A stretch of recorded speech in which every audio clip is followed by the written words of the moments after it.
Hello बच्चों, कैसे हो आप सब। मैं हूं आपका अविनाश सर और आप देख रहे हैं अपना प्यारा सा यूट्यूब चैनल जिसका नाम है उद्घोष एकेडमी। इसके पहले हम लोगों ने डिस्कस किया था, हम लोग पढ़ रहे थे some basic concept of chemistry के बारे में। तो आपने देखा था कि हमने कुछ ऐसे इंपॉर्टेंट चीजें मैंने आपको बताया है कि कुछ क्या बेसिक चीज हो सकता है केमिस्ट्री के बारे में, जिसमें से हम लोगों ने 2 लेक्चर तो YouTube पे मैंने अपलोड कर दिया है। अगर आप लोगों ने नहीं पढ़ा है तो आप लोग जाके पढ़ लीजिएगा। लेक्चर 2 लेक्चर 1 दोनों साथ में। आज जो हम स्टार्ट करेंगे आपका वो होगा लेक्चर 3। इसमें हम लोग जो जानेंगे, सबसे पहले हम लोगों ने देखा क्या था कि केमिस्ट्री का डेफिनेशन क्या है। उसके बाद हम लोगों ने उसमें उसको मैक्रोस्कोपिक लेवल पे डिफरेंशिएट किया गया तो क्या क्या चीज आया, माइक्रोस्कोपिक लेवल पे किया गया तो क्या क्या आया। ये सब चीजें हम लोगों ने देखने को मिला था, मैंने आपको पढ़ाया था। अब देखिए some basic concept of chemistry में जो इंपॉर्टेंट टॉपिक के तौर पे अगर देखा जाए तो कुछ ऐसे लॉ हैं इसमें देखने को आपको मिलेंगे, ठीक है। जैसे कि law of conservation of mass, law of reciprocal, law of law of multiple proportion. ये सब चीजें कुछ इतने इंपॉर्टेंट लॉ हैं, इनके बारे में कुछ जान लेते हैं, कुछ बेसिक चीज जान लेते हैं ना। उसके बाद हम लोग ये कुछ बेस तो कुछ क्या बहुत बेस के बारे में हम लोग जान जाएंगे, बेसिक चीजों के बारे में, ठीक है। क्योंकि क्लास 11 का ये 3rd लेक्चर है और मैं ये चाहता हूँ कि आप सभी लोग इस चैनल को ज़्यादा से ज़्यादा अपने दोस्तों के बीच में शेयर करें। मैं बार बार ये बात कहता चला आ रहा हूँ आपसे, क्योंकि मैं आपको बता दूँ, क्योंकि देखिए एक तरीके से आज के इस कलयुग में पुण्य तो कमाना बहुत बहुत भारी हो चुका है, बहुत टफ हो चुका है। तो थोड़ा सा आप इस प्रकार से भी पुण्य कमा सकते हैं, चैनल को अपने दोस्तों के बीच में शेयर करके। जिससे देखिए मेरा वीडियो बनाने का मेन मकसद ये था कि जो बच्चे कोचिंग एफर्ट नहीं कर पा रहे हैं उन तक ये चीज पहुंच सके, ठीक है। तो खैर अब समय को बर्बाद ना करते हुए हम आपका ले चलते हैं नए टॉपिक की तरफ, ठीक है। हमको कुछ मैंने भी बात किया कि कुछ 3rd लॉ देखना है, 3rd लेक्चर में हमको लॉ के बारे में देखना है। तो हम लोग कुछ ऐसे इंपॉर्टेंट लॉ हैं, लॉ का मतलब नियम, ठीक है। कुछ ऐसे इंपॉर्टेंट नियम हैं जो कई लोग के दिए गए हुए हैं, जैसे कि लॉ ऑफ कंजर्वेशन ऑफ मास क्या कहता है, इसके बारे में डिस्कस करते हैं। अभी कुछ बच्चों को ये तकलीफ हो रहा था कि सर पढ़ा के चले जा रहे हैं, पढ़ा रहे हैं, समझ में आ रहा है, ठीक है। आ रहा है तो बहुत अच्छी बात, नहीं आ रहा है तो आप लोग समझने का प्रयत्न कीजिए, कोशिश करिए पूरी तरीके से। मैं आपको 101% आपको दे रहा हूँ समझाने में, ठीक है। अगर इसके बावजूद भी नहीं समझ में आता है तो फिर वो आपकी गलती है, क्योंकि मैं ऐसा कोई भी लेवल नहीं छोड़ रहा हूँ कि जिस लेवल तक आपको समझना है, ठीक है। तो देखिए चीजें आता कैसे है कि जब तक आप लोग बढ़िया से मैं पढ़ा रहा हूँ और आप ना पढ़ें घर पे बैठ के, देखिए ज़्यादा अगर प्रैक्टिस करेंगे ना तो आपके लिए फ़ायदा होगा, ठीक है। प्रैक्टिस पे डिपेंड करता है कोई भी चीज़ें। ये नहीं कि मैं कहानी के रूप में समझा गया आपको तब तक समझ में आया, घर पे नहीं बैठ के पढ़ेंगे तो फिर वही हाल होगा कि पेपर के टाइम में बीमार पड़ना ही पड़ना है। तो पेपर के टाइम में बीमार ना पड़े, थोड़ा थोड़ा ही खाएँ। भूख लगा है तो थोड़ा थोड़ा खाएं तो आपका शरीर में लगेगा। अब इकट्ठे भूख लगा है, खूब ज़्यादा खाना खाए तो बीमार पड़ जाएंगे। तो ठीक वही सारा प्रक्रिया हमारे केमिस्ट्री में भी अप्लाई होता है, ठीक है। सबसे पहले हम स्टार्ट करते हैं। अब मैं आप लोगों के लिए मैंने कहा कि कई लोगों को नोट्स नहीं मिल पा रहा है, इसलिए मैंने नोट्स आप लोगों के लिए लेके आया हूँ, ठीक है। उसको मैं समझाता हूँ एग्जाम्पल के तौर पर, आप समझते रहिए, आपको नोट्स भी प्रोवाइड हो जाएगा और आपको पढ़ने का सबसे ईजी वे भी मिल जाएगा, ठीक है। चलिए अब हम स्टार्ट करें। चलो देखो, कॉपी कलम लेके बैठा करो, ठीक है। रामकोला का भागवत हम नहीं शुरुआत कर रहे हैं, ठीक है। कि लोग जब से आना स्टार्ट करेंगे, ठीक है, जब से आना स्टार्ट करेंगे तब से मैं इसको स्टार्ट करूंगा, ऐसा कुछ नहीं है, ठीक है। हाँ देखिए आपके लिए ये डेफिनेशन मैंने लेके आया है।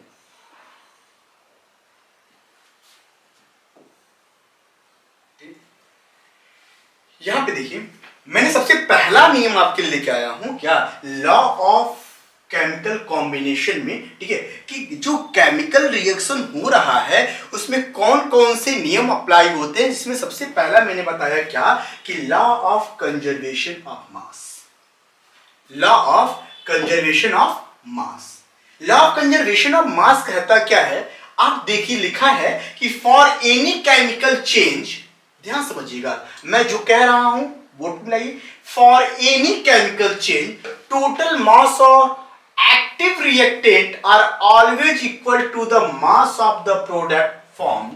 It is derivation of Dalton's theory. Atoms neither be created and nor be destroyed. अब देखिए लॉ ऑफ कंजर्वेशन ऑफ मास कहता क्या है, वो ये कह रहा है कि हम जितना भी मास ऑफ रिएक्टेंट लेंगे वो मास ऑफ रिएक्टेंट इक्वल होगा मास ऑफ प्रोडक्ट के। कैसे इक्वल होगा, क्योंकि डाल्टन जो बहुत अच्छे साइंटिस्ट है, डाल्टन ने एटम के बारे में बताया था, उन्होंने डाल्टन एटॉमिक थ्योरी के अनुसार क्या कहा गया था कि क्या कहा गया था कि एटम्स को ना तो हम बना सकते हैं ना तो ही उसे हम नष्ट कर सकते हैं। जैसे कि आप पढ़ेंगे थर्मोडायनामिक्स में, energy not created not destroyed, only one transfer to one form to another form. Clear है? यहां पे law of conservation of mass में mass of reactant is equal to the mass of product, ठीक है, जितने reactant होंगे उतने ही, जितने मास ऑफ रिएक्टेंट होंगे उतने मास ऑफ प्रोडक्ट में कन्वर्ट होंगे। ठीक है, देखिए मैंने आपके समझाने के लिए क्या लगाया है, total mass of reactant is equal to total masses of product. और ये जो रिएक्शन ऐसा जरूरी नहीं ना है कि जितने रिएक्टेंट जितने प्रोडक्ट बन रहे हैं तो दोनों कंपाउंड दोनों एलिमेंट जो आपस में सारे एलिमेंट रिएक्ट ही करते हो, नहीं ना, कुछ क्या होंगे अनरिएक्टेड फॉर्म में होंगे, उनकी भी मास इक्वल होती है। अब आपके मन में क्वेश्चन उठ रहा होगा, क्योंकि हमको बेसिक पढ़ना है, बीएससी बेसिक चीज है, तो आपको एक एक चीज बताते हुए मैं चलूंगा। वो चीजें क्या है आपको बता दें, मास ऑफ रिएक्टेंट और मास of product. Reactant, mass of reactant, ये दोनों को अलग रखिए। मैं अब बात कर रहा हूं कि रिएक्टेंट क्या होता है, प्रोडक्ट क्या होता है। आपने पढ़ा होगा रिएक्टेंट क्या होता है और प्रोडक्ट क्या होता है। आप लोग ध्यान से देखिए, मैं उसको समझा रहा हूं उसको, तब तक मैं स्लाइड को किनारे कर दूं, आप लोग इसको नोट करते रहिएगा।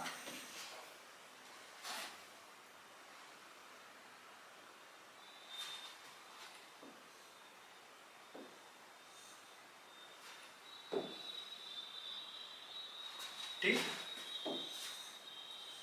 ये देख रही, ये यहां पे, ठीक। अब देखिए मैंने सबसे पहले क्या कहा कि रिएक्टेंट क्या होता है, प्रोडक्ट क्या होता है और कैटलिस्ट क्या होता है। अब आपको नहीं समझ में आ रहा है, अरे गुरु देखिए, आप मेरे प्यारे प्यारे बच्चों, आपको नहीं समझ में आ रहा है तो मैं आपको ऐसा दिखा रहा हूं। मैंने कहा कि मास ऑफ, जो टोटल मास ऑफ रिएक्टेंट है, टोटल मास ऑफ रिएक्टेंट और ये टोटल मास ऑफ रिएक्टेंट जो होंगे वो टोटल मास ऑफ प्रोडक्ट के क्या होंगे, बराबर। मैंने ये कहा कि mass of reactant is equal to the mass of product और मासेस ऑफ अनरिएक्टेड एलिमेंट्स। इसी के बारे में डिस्कस करने जा रहा हूं आपसे। अब बस ध्यान दीजिए कि मैं ये बताने जा रहा हूं कि रिएक्टेंट क्या होता है और प्रोडक्ट क्या होता है।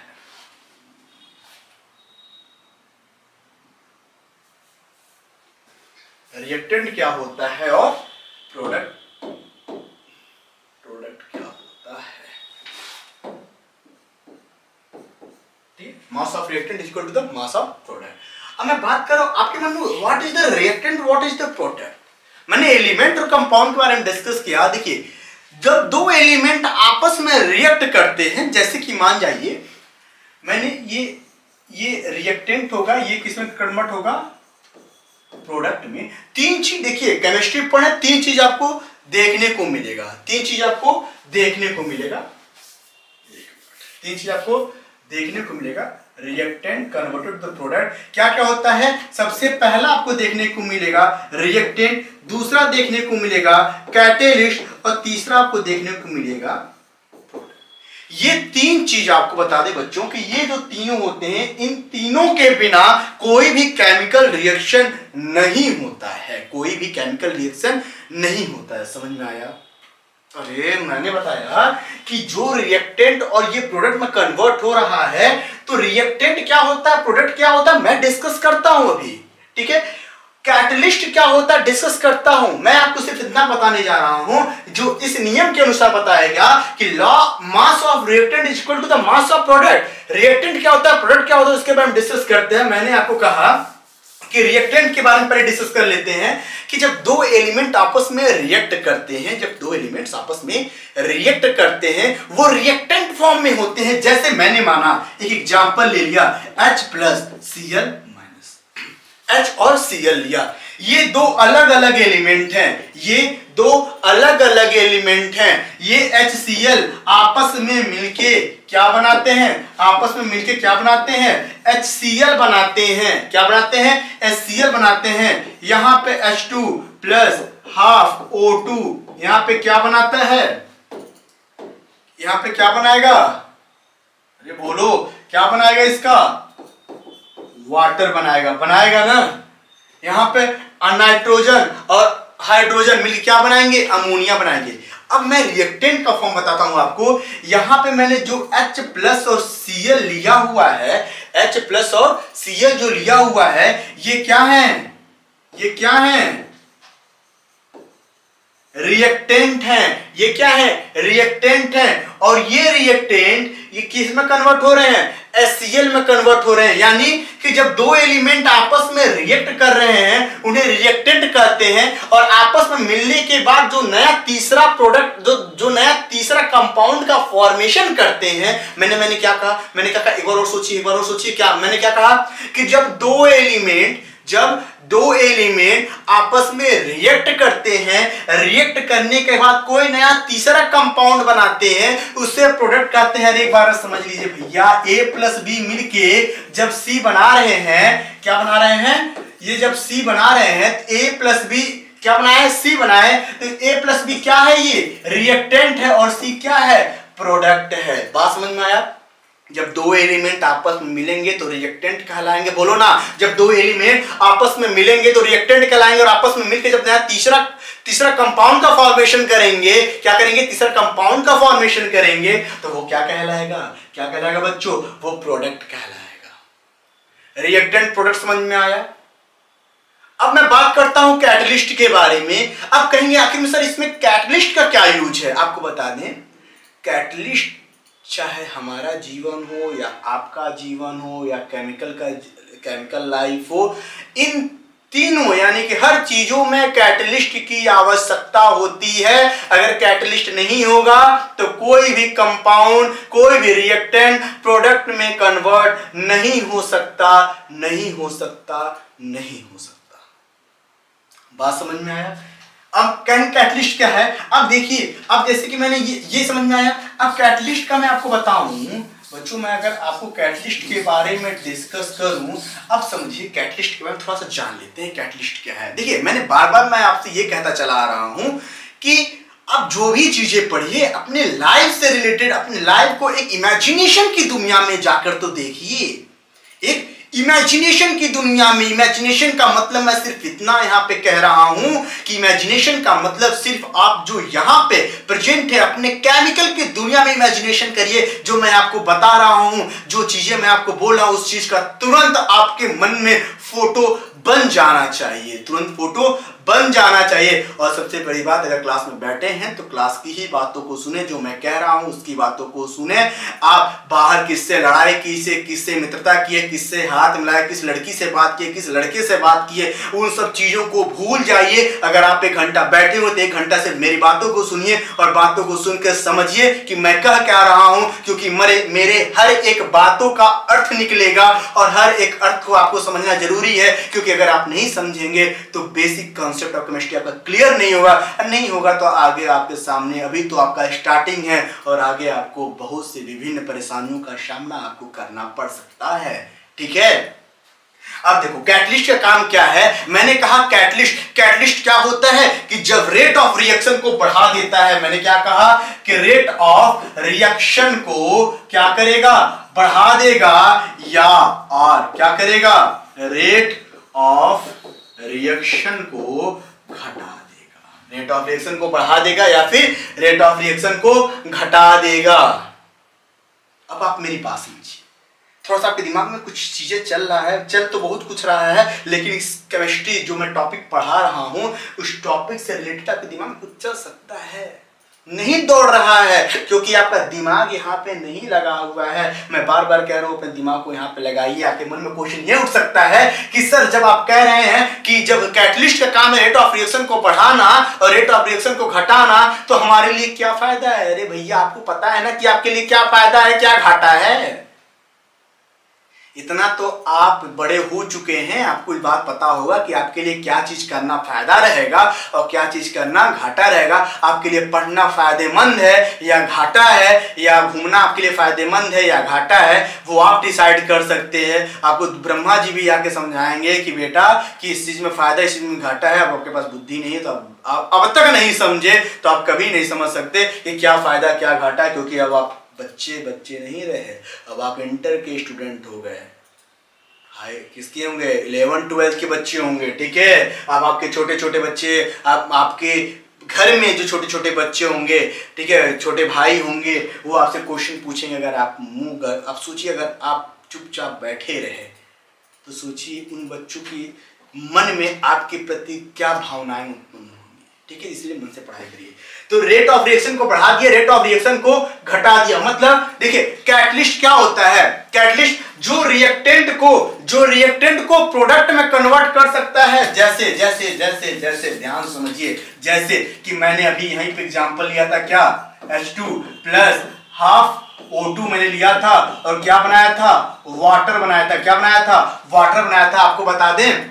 आपको बता दें कि ये जो रिएक्टेंट है और ये जो प्रोडक्ट वाटर बना है इतना इजीली फॉर्म में नहीं बना, क्योंकि हाइड्रोजन और ऑक्सीजन में वाटर बन रहा है, तो इसके बीच में कैटलिस्ट की आवश्यकता होगी जो इस रिएक्टेंट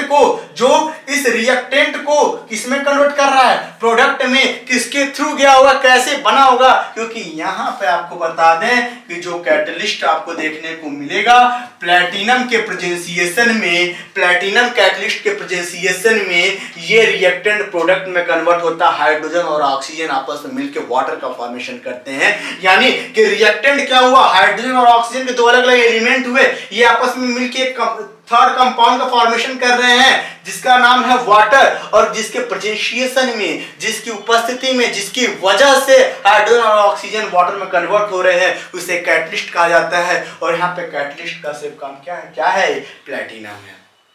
अब आप कहेंगे सर इसको निजी लाइफ में कैसे जोड़े? समझो कि देखो दोस्त दो तरीके को होते हैं। अपने आप को समझ जाओ कि मेरे जीवन में जो भी प्रक्रियाएं हो रही हैं, जो भी प्रोसेस हो रही हैं, वो क्या है? केमिकल रिएक्शन है। हमारे दो दोस्त मिलते हैं। दोस्त दो तरीके को होते हैं, एक अच्छे दोस्त होते हैं, एक बुरे दोस्त होते हैं, ठीक है, होते हैं ना। अरे भैया छोड़, दोस्त को छोड़ो, नहीं तो कहोगे सर हमेशा दोस्त पे ही बदनाम कर, दोस्त तो भड़के हुए हैं। ऐसा कोई चीज नहीं है, मैं आपको बता दे रहा हूं। देखिए मैंने कैटलिस्ट के बारे में कहा, मैं अपने पे लेता हूं। देखिए गुरु दो तरीके के होते हैं।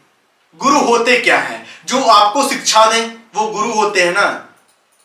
कैटलिस्ट क्या होता है? जो रिएक्शन में पार्टिसिपेट करे, घटाए या बढ़ाए, उससे मैं मतलब नहीं करता हूं। मैं सिर्फ ये कह रहा हूं कि कैटलिस्ट क्या होता है? जो रिएक्शन कराए, घटे या बढ़े, ये इसका मतलब नहीं है। उस बेस पे अलग चीज निकल के आएगा। मैं कहा गुरु वो होते हैं जो आपको शिक्षा दें। अब गुरु भी दो तरीके के होते हैं, या तो आपसे कम उम्र के बच्चा आपको शिक्षा दे, या तो आपसे ज्यादा उम्र के लोग आपको शिक्षा दें। तो आपको फायदा किसमें रहेगा? छोटे बच्चों में जो क्लास 8-7 में पढ़ते हैं, आपको कहेंगे भैया ये नहीं ये होगा, तो आपके नॉलेज को इंक्रीज कर पाएंगे नहीं। वो भी गुरु हैं, लेकिन रेट ऑफ रिएक्शन को घटा दे। रेट तो आप कहेंगे सर मेरे अंदर रेट क्या है? आप समझो भैया कि अगर आपको ISPCS बनना है, ISPCS, तो रिएक्टेंट क्या होगा? आप होंगे और आपका बुक होगा। अरे यही नो दो चीज होगा। आप पढ़ेंगे बुक को, क्या उसे पढ़ के आप पास हो जाएंगे? नहीं ना। उसके लिए कैटलिस्ट की आवश्यकता क्या होगी? आपको प्रोडक्ट क्या बनना? ISPCS बनना है। उसमें कैटलिस्ट की तरह कौन काम आएंगे? हर डिफरेंट स्टेज पे एक कैटलिस्ट आएगा, वो आपके टीचर होंगे। जो आपके रेट ऑफ रिएक्टेंट को बढ़ाएंगे। अब मान लीजिए क्लास 8 का बच्चा आपको नॉलेज दे रहा है, तो क्या आपके रेट ऑफ रिएक्शन को बढ़ाएगा? क्या आपको थोड़ा सा नॉलेज इंक्रीज करने में आपका मदद कर सकता है? कभी नहीं कर सकता भैया। लेकिन जो आपसे ज्यादा जानता है, आपसे हायर एजुकेशन, आपके हायर क्लास में है, वो आपको कुछ देगा, कुछ ना कुछ तो मदद करेगा आपके नॉलेज को इंक्रीज करने में। इसलिए मैंने कहा कैटलिस्ट दो तरीके से रेट ऑफ रिएक्शन को बढ़ा देंगे, रेट ऑफ रिएक्शन को घटा देंगे। तो हम ऐसे कैटलिस्ट का हमेशा उपयोग करेंगे जो रेट ऑफ रिएक्शन को बढ़ा दे, रेट ऑफ रिएक्शन घटा दें। ऐसे लोगों के हमको साथ नहीं करना, ना ही उनको लेना है, ठीक है। तो क्या होता है रिएक्टेंट, क्या होता है कैटलिस्ट, क्या होता है प्रोडक्ट, आपके समझ में आया? हाँ या ना? अरे बोलो भैया हाँ या ना, आया कि नहीं आया? चलो देखो, मैंने क्या बताया, मैंने आपको बताया, मैंने लॉ ऑफ केमिकल कॉम्बिनेशन मैंने बताया आपको कि जो लॉ ऑफ कंजर्वेशन ऑफ मास होता है, क्या होता है? लॉ ऑफ कंजर्वेशन ऑफ,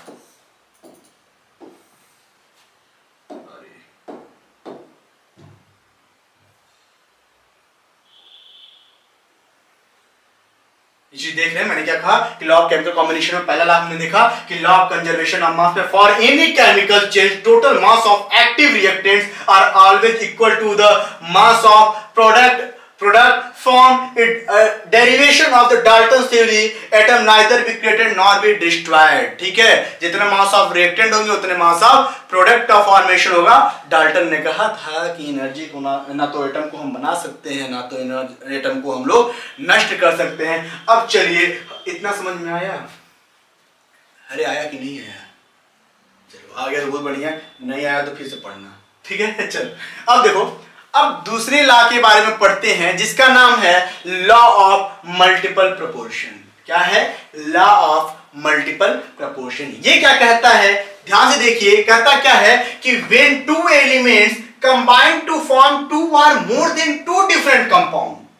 कोई क्या कहा क्या कि जब हम दो एलिमेंट लेते हैं, दोनों एलिमेंट को दो या दो से अधिक एलिमेंट के साथ उनको क्या करते हैं, कंपाउंड के साथ उनको मिलाते हैं, then different masses of one element, हर एक एलिमेंट का डिफरेंट मास हो। जबकि law of conservation of mass में क्या पढ़ा कि रिएक्टेंट प्रोडक्ट बराबर होते हैं, यानी जितना रिएक्टेंट लेंगे उतने ही प्रोडक्ट बनेंगे, ठीक है। लेकिन यहाँ पे कंपाउंड क्या होता है कि दो एलिमेंट जब आपस में मिलते हैं, लेकिन यहाँ पे दो एलिमेंट जब आपस में मिल रहे हैं तो वो सेम एलिमेंट भी हो सकते हैं, डिफरेंट एलिमेंट भी हो सकते हैं। लेकिन मैंने यहाँ पे क्या कहा कि मैं दो या दो से अधिक ऐसे एलिमेंट को, ऐसे कंपाउंड को हम मिलाएंगे जिनकी मासेस जो होंगे डिफरेंट होंगे।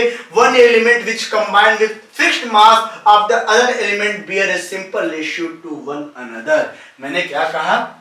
मैंने कहा कि जब दो एलिमेंट को कंपाउंड करेंगे जिसमें दो या दो से अधिक डिफरेंट कंपाउंड जो होंगे उनके डिफरेंट मासेस होंगे, जिनमें से एक एलिमेंट होगा वो अगले एलिमेंट का एक फिक्स्ड मास में होंगे, ठीक है, एक फिक्स्ड उनका मास होगा। Other element bear a simple ratio to one another. आपको नहीं डिफरेंस समझ में आया तो एग्जांपल से समझ लेते हैं। मैंने एग्जांपल में आपको समझा दे रहा हूं। मैंने क्या कहा, मैं देखिए यहाँ पे एग्जाम्पल मैंने दे रखा है, आप देखिए एग्जाम्पल मैंने क्या दिया है। एग्जाम्पल देखिए, यहाँ पे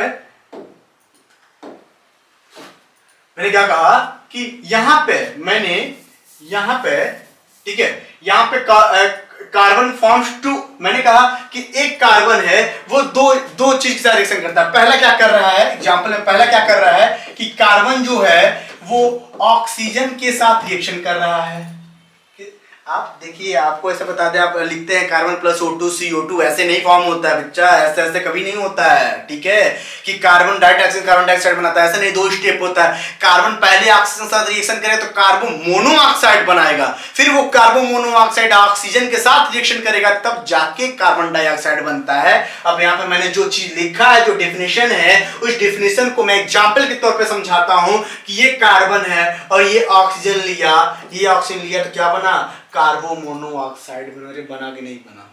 अरे भैया मैंने क्या कहा, ध्यान सुनो, मैंने क्या कहा, मैंने एग्जांपल के तौर पे कहा कि मैंने कार्बन लिया, इस कार्बन मैंने ऑक्सीजन लिया, जो क्या बनाया, कार्बो मोनोऑक्साइड बनाया, और मैं एक और कार्बन के साथ ऑक्सीजन लेता हूं, मैं एक और कार्बन के साथ ऑक्सीजन लेता हूं। अगर मैं ऐसे ले लूं, अगर मैं ऐसे ले लूं तो क्या बनाएगा, कार्बन डाइऑक्साइड बना रहा है। वही कार्बन ऑक्सीजन, बात ध्यान से मेरा, वही कार्बन ऑक्सीजन कार्बन मोनोऑक्साइड बना है, वही कार्बन ऑक्सीजन के साथ मिलकर कार्बन डाइऑक्साइड बना। अब इसमें क्या है, कुछ रेशियो आपको देखने को मिलेगा, रेशियो का मतलब संबंध देखने को मिलेगा। अब यहाँ पे देखिए क्या देखने को मिल रहा है, कौन सा रेशियो मिल रहा है। यहाँ कार्बन का क्या होगा, मास, कार्बन क्या होगा, एटॉमिक नंबर कितना होता है, कार्बन कितना होता है भैया, 6 होता है ना। मास कितना होगा, 12 होगा। यहाँ लिख लो मूर्खों, यहाँ 12 होगा। ऑक्सीजन है ना, तो ऑक्सीजन कितना होता है, 8 होता है ना। और दूनी 16, 2 ऑक्सीजन 16 दूना 32 होता है ना। तो 32 को जब हम 1/2 किए हैं ऑक्सीजन का, तो हम इसको ऑक्सीजन का हम 32 निकाले हैं एटॉमिक मास, ठीक है। तो कितना आएगा, 16 आएगा ना। तो यहाँ पे हम क्या लिख दें, यहाँ 16 एटॉमिक मास इसका है, क्योंकि मैंने निकाला। अब यहाँ पे क्या देखने को मिल रहा है, कार्बन के पास कितना है, कार्बन के पास कितना है, कार्बन कितना होता है, इस कार्बन को हम अलग अलग करेंगे तो कार्बन का 12 होगा और इसका कितना होगा, 16 होगा ना, अरे होगा ना। अब यहाँ पे देखते हैं कार्बन का कितना होगा, कार्बन का 12 होगा। ऑक्सीजन का कितना होता है, एक ऑक्सीजन का एटॉमिक नंबर 8 होता है, तो इसका एटॉमिक मास कितना होगा, 16 होगा। यहाँ 2 ऑक्सीजन लिए तो क्या होगा, 32 होगा। और यहाँ पे देखेंगे तो 6 होगा, 6 और यहाँ पे कितना लेंगे, 32 होगा ना। लेकिन मैंने आपको यहाँ क्या देखने को मिला, मैंने कहा क्या था कि जब 2 एलिमेंट कंबाइन करेंगे और फॉर्म करेंगे क्या, मोर देन 2 डिफरेंट कंपाउंड, एक ही एलिमेंट लेंगे, एक ही एलिमेंट से 2 डिफरेंट कंपाउंड को हम ऐड कराएंगे, उनका एक फिक्स रेशियो देखने को मिलेगा। क्या देखने को मिलेगा, फिक्स रेशियो देखने को मिलेगा। अब देखिए, अब यहाँ पे तो कार्बन ऑक्सीजन सब सेम है, लेकिन यहाँ पे जो प्रोडक्ट कार्बन मोनोऑक्साइड और ये कार्बन डाइऑक्साइड चीज देखने को मिल रहा है, तो इसमें कार्बन और कार्बन तो सेम है।